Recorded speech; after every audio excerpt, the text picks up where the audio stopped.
Red Flag offers us that rare opportunity to fly very close to what we would actually have to do were we called into combat operations.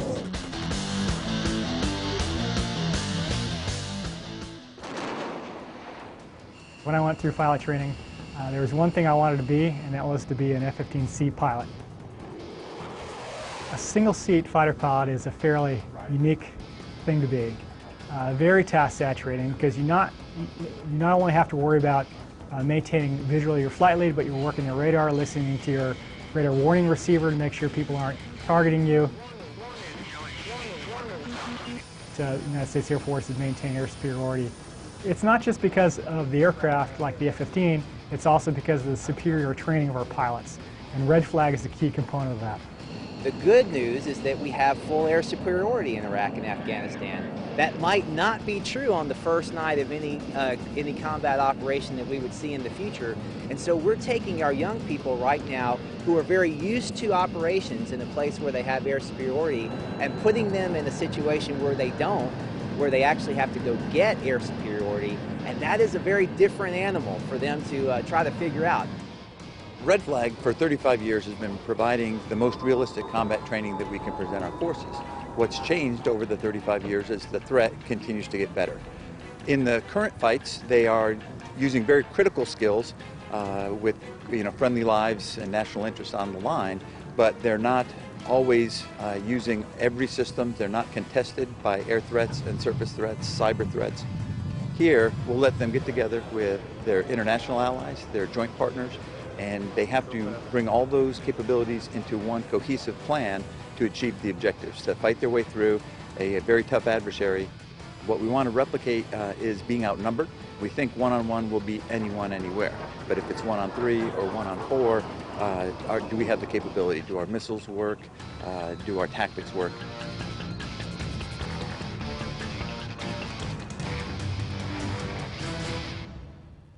The history of Red Flag evolves from a study that was done over World War II. And what that study told us was that if you could survive your first 10 flights as a pilot, you had a very good chance of surviving the rest of the war. So what we do at Red Flag is we try to simulate as close as we can those first 10 flights in a very hot war. We take off and we go do this realistic training.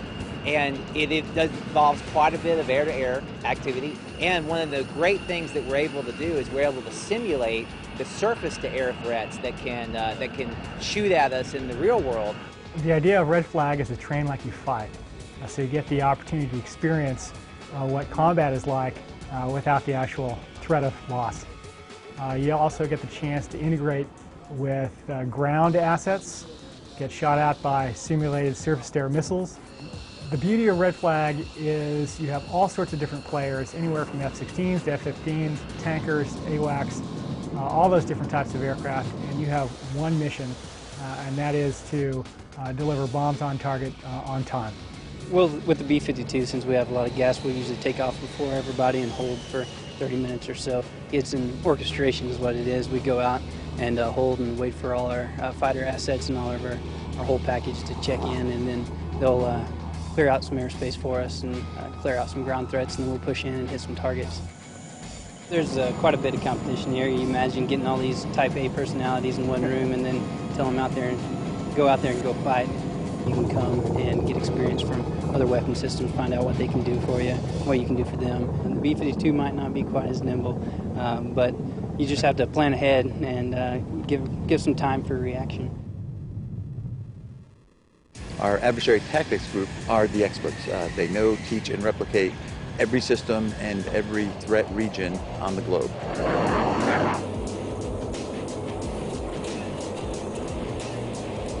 Our aggressors with the F-15s and F-16s do the best they can. It's a pretty selective process to become an aggressor. Almost all of our new guys that we get in have at least one fighter tour, mostly two. Most of them are instructor pilots when they show up here. In the aggressors, we have a mantra of know, teach, and replicate the threat. And so a big part of that is knowing what the threat aircraft do out there and then teaching that to the combat air forces. But when we replicate a threat out there, we don't try to replicate the country. All we're doing is we're replicating a capability that a threat aircraft might present. We definitely tailor it to obviously the current conflicts that we're in, but we also try to look forward to what future conflicts we might have and kind of give a worst case scenario so that hopefully anything that they see here hopefully will be worse than anything they see in real life. We typically will go up against a pretty significant red force, and that would include aircraft in the 10s to 20s, as well as surface-to-air threats. The adversaries are experts on their weapon systems and in simulating bad guy threats. The adversary tactics are very unpredictable, and that's the challenge of it, is you have to react and make sure you overcome and adapt to whatever presentation they give you. As far as the blue players, the good guys, we usually work together and make sure we get things done before we let pride get in the way. The bad guys we call red air, and we go out and fight against them, and nobody wants to make a mistake, and nobody wants to be the guy that caused the package to get shot down. Everyone remembers when they were killed on the Nellis ranges, and that is intentional. We make it very difficult that happens to them, that they're put in a position where they're threatened by all the domains in training, so that when it happens in combat, they know what to do. They see things going bad quicker. And so what we're trying to do is build their confidence in a more complex operation. Any sort of combat engagement, at least the ones that I've been on, looked remarkably similar to a red flag package. I know for me, going to my first red flag and seeing stealth up close, talking to them on the radio, integrating them into our strike packages paid huge dividends for us later on in Allied force and operations over Kosovo. The great part about being in red flag is that you've been there before, you've seen it, your nerves are a little bit calmer. You recognize when things are going right and when things are going wrong, and you can react appropriately. The challenge for us is to know that there are threats out there that can present a serious challenge to our air superiority, and that we always need to be on the cutting edge of pushing forward, making sure that we're still staying prepared. Red flag is a gift that was given to us by those who came before us. They gave us the gift of realistic training. Don't get too high and don't get too low. When you get too low, they shoot at him, and you're lower, they'll probably hit you.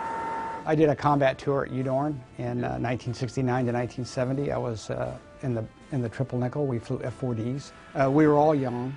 We were all aggressive. We were all trying to do the best we could do with what we had.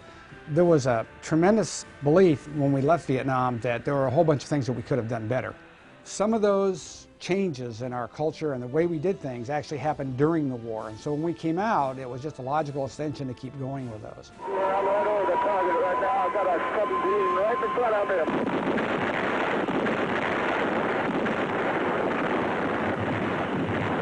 Some of the things that we had been taught in our training when we went to combat with them did not work against what we called dissimilar adversaries.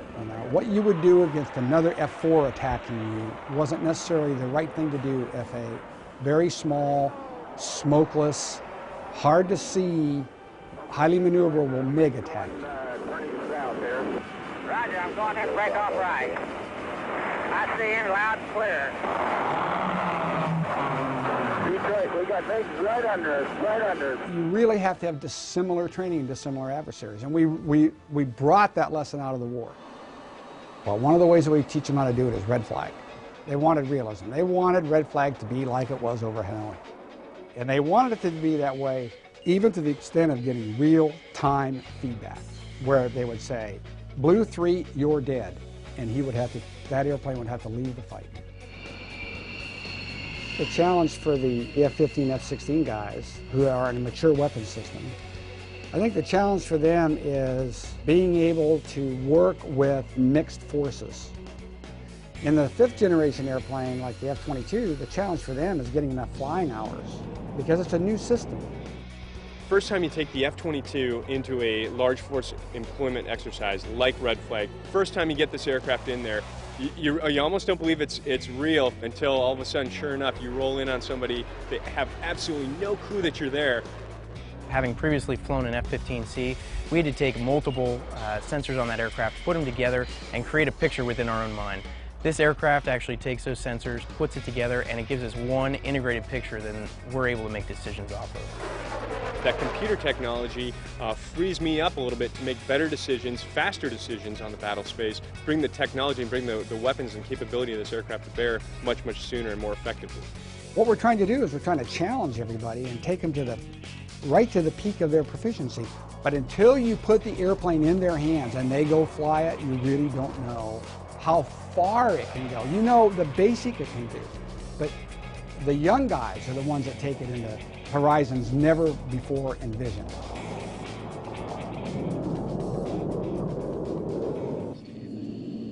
I think what they really need to have is curiosity and a love of aviation. The relationships that you cultivate at test pilot school, you will have for the rest of your career. It is difficult, but if they weren't able to hack it, they probably wouldn't be here. It's going to give you a dynamic, so you're actually going to get more of the pitch damping. You just came from fighting the fight. You're now going to fight the future. You are going to be involved in ensuring that some kid who you do not know, some kid who's going through junior high right now, that he or she 15 years from now can have better weapon systems than what you had, because the stakes will continue to be high. You're doing higher level math since day one, and you're doing very challenging flying in airplanes that you may not have previously been familiar with from day one. This program is like no other in that you learn more about airplanes than anybody ever knew was possible. You get to fly all kinds of different airplanes, so it exposes us to so many different types, shapes, sizes of aircraft, so that when we do get out to the test world, we're prepared for whatever might come our way. My last assignment was at Kadena Air Base in Japan. I was flying F-15Cs out there. You know, I loved the combat type environment, but I also recognized while I was there that there is a lot more to getting weapon systems ready for that kind of environment than I ever knew possible. Now at Rising, I'm there at 23.7. There's one at 23.2, quite a bit faster this time too. There were talented people behind the scenes in the F-15 who worked on all those systems before I ever got it as a warfighter, and I wanted to be one of those people. Rolling 3. 1, 2, 3, 1, 2. For us who are engineering minded, it's a great place to be because we get to apply the engineering side of it, or if you will, the math, physics side, whatever your degree happens to be, to the flying aspect of it, and it melds those really well. They will be able to answer a variety of questions. They will be dealing from everything from advanced electronically scanned array radars. We talk about electronic warfare. We deal a lot with airborne networks. We deal a lot with systems integration, weapon delivery, weapon guidance, navigation and control. The flying side has been awesome. I think I've flown 5 different airplanes in 1 week, and that's challenging in itself. You go through pilot training a whole year, and now you're back in it again, but now it's 10 times harder than what pilot training was. Not only do you have the flying, which is the same tempo, but now you got all the reports and the academics that go along with it. Academically, it was exhausting to go back to those college days of doing all the nerd stuff. Dusting off those old books and learning how to get back into the academic side of the house was extremely challenging. Deployment to Balad Air Base, Iraq. It was a 4.5-month tour there for the 55th Fighter Squadron in support of Operation Iraqi Freedom. F-16s daily there in Iraq. We'd fly a mission a day there for, I ended up logging about 55 sorties while I was there. Doing the mission day to day, seeing how it impacts the ground troops. So it's much more challenging what I thought it would be, but pilot training and the previous 6 or so years of my life has really prepared me for this adventure here at Test Pilot School. You're working on projects that, as soon as you complete it, the warfighters, the guys operating the aircraft are going to see that change. And like I said, that kind of immediacy, that kind of contact directly with the operator, with the warfighter, was something that really drew me to the test world out of R&D. I was working at the Air Force Research Lab at Eielson Air Force Base. It was an interesting place to be, a very diverse group, a lot of civilians, a lot of senior scientists. Test Pilot School is great because it combines that cerebral approach that a lot of us scientists and engineers are used to with the visceral thrill of flying. And it's been exciting. I mean, it's one thing to do science in a lab. It's another to do science inverted at 450 knots, 450 Gs. I mean, that's just a blast. The impact we have on the combatants, the capabilities, the weapon systems, even tactics to a certain degree is astounding. They are trained to look into the future and realize that this may be an issue 10 years hence.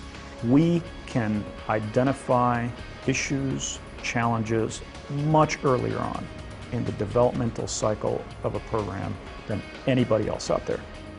They're still, the best and the brightest, as they say.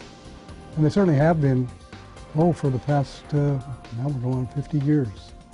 And the applicants to the school then were absolutely the best and the brightest. Coming out of World War II, the Flight Test Division had a lot of new combat pilots they brought on board. Many of them were fighter aces. Many of them great in combat because they could respond and react and kind of improvise. But flight testing requires precision flying. It requires the pilot to fly a mission exactly as it has been plotted by the engineers, many of whom had been aces, found this kind of boring. And hence they found they didn't have the discipline and the patience for a flight test job. They looked for people who were detail-oriented, were meticulous, willing to complete meticulous planning and preparation. They looked for people with, if you will, a high technical aptitude, at least, that they were oriented towards machines. Maybe they couldn't understand them intellectually, but they had a great feel. Chuck Yeager was such a great example of that. Men like Yeager, in an age fascinated by higher, faster, farther, these men won worldwide acclaim. In the 50s, you'd have a new airframe, a new fighter, almost every year. We had a lot of accidents. Yeager has told me many times, General Yeager, well, heck, back in those days, we just viewed it as part of the cost of doing business. But today, with the high cost of these airplanes and systems, bad news is bad news, and it's not good for any program. Now, this adds a level of risk and a requirement for a degree of courage that the pilots of the 50s didn't appreciate, didn't feel. I think that the test pilots then, as the test pilots today, see their primary role as ensuring that their peers out there in the operational Air Force go into harm's way with the absolute best and safest, most effective combat systems in the world. I want to get my bros in the field the best tools that I can so that they can do the mission better. One of the things that we constantly try to ensure that we're doing at test pilot school is having a curriculum that is relevant to the combatant and the needs of the combatants 10, 15 years from now. Risk mitigation and ensuring that we get the best combat capability for our airmen. That's really the bottom line. We're incorporating remotely piloted aircraft to our curriculum. It's actually going to be essentially the same as our weapons systems officer curriculum right now. The typical RPA student that we're seeing applying to the Air Force Test Pilot School is a rated officer that transitioned pilot or WISO who transitioned to RPAs. They have a strong background in their manned weapon system. For the most part, we have the same type of individual as for the traditional courses. They are passionate about aviation, they are intellectually curious, and they have a very strong background in math, science, and engineering. And that's exactly the person we want. We are keeping our pilots and all our air crews who are doing developmental tests in RPAs current in some other platform where they can get some current, recent operational exposure. I flew a KC-135 yesterday, and talking to our student peer that had flown the KC-135, I have an utmost appreciation for the handling qualities that he was compensating for. Likewise, he's learned about fighter aviation. Ultimately, our students are going to go through the program and have the same exact background as their peers, so they can also bring that point of view from other weapon systems to the development of these remotely piloted aircraft. I want to be as efficient and effective as possible at getting the operator what it is that they've requested with regards to capability. I think I've done my job if at the other side of this school the operator gets a better technology than they expected to get years ago. We focus on keeping our graduates sharp by providing them opportunity to test and be involved in a variety of tests. I think it's going to be big. It's huge. It's a whole totally different ball game what we're dealing with the JSF. You know, we're going leaps and bounds with what the F-16 provides, you know, and the F-15 provides. Yeah, with a fighter background, I'd love to continue in the fighters. JSF, of course, who doesn't want to go into that? That's the test right now. That's the program to be in as far as getting that impact to the warfighter. You got to take it step by step, not rush any steps, not shortchange any of the tests out there, so that you do present that 100% F-35 ready to go to the warfighter. There was always something in my heart for the F-15, so I'd love to go and do F-15 testing. But I'd also love to get into some of the 5th generation fighters, the F-22 or F-35. I think those are great platforms, and I'm looking forward to working with them and working with the people who built them and those who are already flying them. I think that there are challenges with that, and that the pilot is not directly linked with your sensor, and so there's all kinds of computers in between and the interfaces, and making sure that those are correct and trying to figure out, you know, if something is wrong, what is it? Is it the sensor? Is it the computer in between? Is it the operator? And there's all kinds of things. The transition from that 4th generation fighter fleet like the F-15, F-16 to the F-22, the 5th generation, and the F-35 is really a huge leap in technology. In the F-22, flying against multiple other aircraft, especially in a large force environment, it's amazing that the core of our aircraft, the stealth, the speed, the agility, that really does work, and it's proven time and time again, especially in the larger force exercises with multiple players. It gives us an increased capability to help 4th generation fighters that we may be integrating with, that we may be fighting with, especially joint and coalition partners. In my opinion, the biggest difference in the aircraft that we fly today and say 10, 15 years ago is we have the ability to share our combat data with each other from airplane to airplane. Teamwork is key. And if you can share that data without actually having to talk on the radio, we can come together as a team in a way that's much more effective than we ever were able to when all we had connecting us was the radios. You now have more sophisticated avionics, so that allows you to do more things in the battlefield. It allows you to control more assets. Back in World War II, it's probably just you and your wingman, or maybe you worked with a small group. But now you're responsible, if you're the mission commander, for many different aircraft, 40, 50, sometimes 60 aircraft. The basic mindset hasn't changed since the beginning of flying combat aviation. And our young pilots are no different than we were. The difference is they are so much smarter. They grew up in a technical world, whereas we grew up in an analog age. So they are so much better at being able to process data and manipulate the scopes that are in their cockpits than us dinosaurs were ever able to do. As a mission commander, you can lead a 40, 50 ship package out there every day, every night. Building confidence, it really helps you on further in your career. So hopefully the combat experience that I've had in the past, being able to get to the warfighter, that 100% mission capable, mission ready aircraft is what's very important.